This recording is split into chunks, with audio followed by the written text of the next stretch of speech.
টুনটুনির মা, ও টুনটুনির মা, বাড়ি আছো নাকি গো? কে? কে? গুবলুর মা। দিদি, এসো এসো, বসো এখানে। তা কি খবর? বসবো না, এই পথ দিয়ে যাচ্ছিলাম তো, অনেকদিন দেখা সাক্ষাৎ হয়নি, তাই ভাবলাম একটু খোঁজ খবর নিয়ে যাই, তার সাথে গল্পও করে যাই, তাই আর কি এলুম। আচ্ছা, টুনটুনিকে দেখছি না, টুনটুনি কি মামার বাড়ি গেছে গো?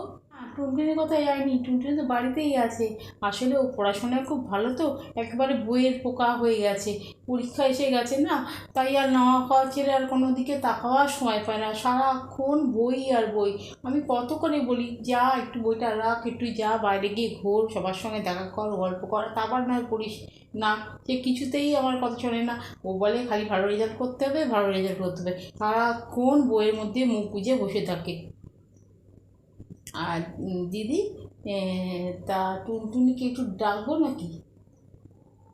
কথা বল, ওকে আর ডাকতে হবে না, পাড়ার মেয়ে ভালো রেজাল্ট করলে পাড়ারই তো নাম হবে, সবাই তো বলবে ওই পাড়ার মেয়েটাই ভালো রেজাল্ট করেছে।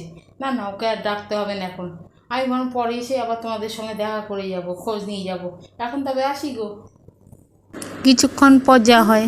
তুই আবার সেই ফোনই বলেছিস? তোকে না বলেছি তুই ফোনে হাঁটবি না, পরীক্ষা না হওয়া অবধি একদম বইছে উঠবি না, পর পর বলছি, তোর না সামনে পরীক্ষা করতে বস। কিন্তু পড়েছি মা, এখনও একটু মোবাইলটা নিয়েছি।